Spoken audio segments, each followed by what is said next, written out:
આપનો પરિચય? હું શ્રી સ્વામિનારાયણ મંદિર લોયાધામ શ્રીજી વલ્લભદાસજી સ્વામી, ગુરુ પરમ પૂજ્ય શાસ્ત્રી સ્વામી શ્રી ઘનશ્યામ પ્રકાશદાસજી સ્વામી.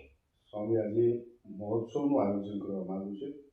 મહોત્સવમાં કેવા પ્રકારની વિશેષતાઓ, કે ક્યારથી ક્યાર સુધીનો આ મહોત્સવ અને જે મહોત્સવ છે એની દિવ્યતા અને લોકો માટેનું આ કેવા પ્રકારનું આયોજન છે?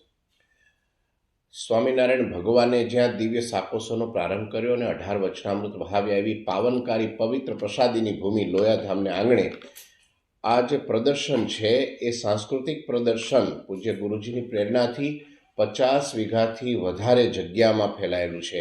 અને આ પ્રદર્શનમાં વિવિધ સ્વામિનારાયણ ભગવાનના જે દિવ્ય ચરિત્રો, શ્રી ભગવાન રામચંદ્રજીના દિવ્ય ચરિત્રો તેમજ શ્રી કૃષ્ણ ભગવાનના દિવ્ય ચરિત્રો, એના અદ્ભુત સ્વરૂપો, એના ચરિત્રોનું અહીં નિર્માણ કરવામાં આવ્યું છે.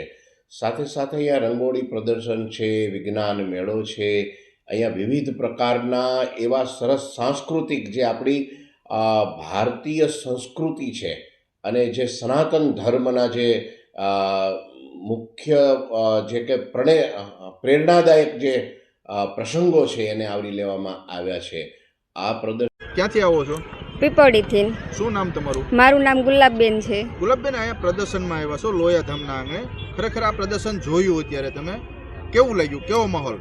અમે લોયાધામમાં આવ્યા છીએ. અમને બહુ જ મજા આવી જોવાની. બાળનગરી અને ગુફા બહુ સરસ હતી. અમને નાના બાળકોને પણ બહુ મજા આવી જોવાની. અમને બહુ મજા આવી. શું નામ તમારું? સોનલબેન. સોનલબેન, અહીંયા લોયાધામની અંદર તમે પ્રદર્શન જોવા માટે આવ્યા છો. આજે પ્રદર્શન નીકળ્યું, તમે કેવી મજા આવી? શું વિશેષતા છે પ્રદર્શનમાં? પ્રદર્શનમાં તો ખૂબ જ આનંદ આવ્યો અને બધું અલગ જ જોવા મળ્યું અમને. અત્યારે એમાં જે વ્યસન મુક્તમાં બહુ જ અલગ જ થી અને જે અત્યારે માહિતી મળી કે વૈજ્ઞાનિક પ્રદર્શન છે એમાં બહુ જ આનંદ મળ્યો. તમારું નામ? મારું નામ રાજુભાઈ આહિર છે. હું ભાવનગર મહુવાથી આવું છું. રાજુભાઈ, આજે લોયાધામ ખાતે આપ આવ્યા હતા. આ મુક્તમણી મહોત્સવનું પ્રદર્શન નિહાળ્યું છે. હા. કેવા પ્રકારનું પ્રદર્શન હતું અને કેવી આપને અનુભૂતિ હતી?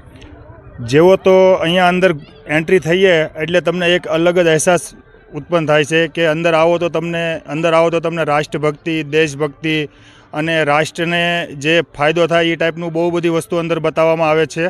આગળ જઈએ તો નાના બાળકો માટે એન્જોયનું છે. લોકોના જે આજના જમાનાના પ્રમાણે જે પ્રમાણે વ્યસન ને આ બધી જે વસ્તુ ફેલાયેલી છે એના માટેનું બી બહુ બધું વસ્તુ અંદર બતાવવામાં આવે છે કે શું કરવું, શું ના કરવું. આગળ વધો તો બાળકોના એન્જોય માટે ભૂતનું ને એ બધું બી બતાવવામાં આવે છે.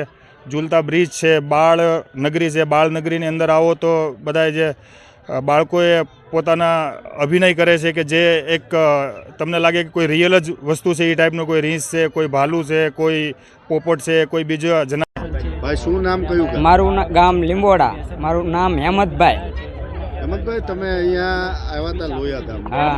આ મહોત્સવ જોઈને તમને કેવું લાગ્યું? બહુ સારું. શું જોવા મળ્યું? એ બધું પ્રદૂષણ બધું જોવા મળ્યું. અંદર કેવું હતું? આયોજન કેવું હતું? આયોજન બહુ સારું. ઝૂલતો પુલ, ભૂત. ભાઈ, શું નામ કયું? ગામ? સંજયભાઈ, ગામ ચોર્યુરાજી. તમે અહીંયા ક્યાં આવ્યા હતા અને અહીંયા શું કેવું આયોજન? લોયાધામમાં બાળનગરી છે, હોરર ગુફા. શું નામ? ચૌહાણ જયેશ. જયેશભાઈ, આપ શું કરો છો અહીંયા? હું સ્વયંસેવક તરીકે અહીંયા સેવા કરું છું. મારા જેવા અહીંયા 250 થી 300 અહીંયા સ્વયંસેવક છે જે અહીંયા લોયાધામમાં પ્રદર્શન જે અહીંયા ઉજવાયું છે એનામાં સેવા કરે છે. અહીંયા બહુ બધી ફરવા લાયક જગ્યા બી છે, દેખવા લાયક બી છે. મુક્તમુનિ ખંડ છે, બાલનગરી છે, ઝૂલતો પુલ છે. બે ત્રણ એવી ફિલ્મ બી છે જેથી કરીને આપણે કંઈ શીખવા મળે છે. એ ભગવાનની બી મુક્તમુનિ ગાથા છે, નંદાખ્યા છે. પછી વ્યસન મુક્ત કરવા હતું એ સત્સંગ કુસુમની ફિલ્મી છે જેથી કરીને આપણને આપણા જીવન જરૂરિયાતમાં આપણે એ કરી શકીએ છીએ કે વ્યસન મુક્ત કેવી થઈ શકે એવી ફિલ્મ છે. પછી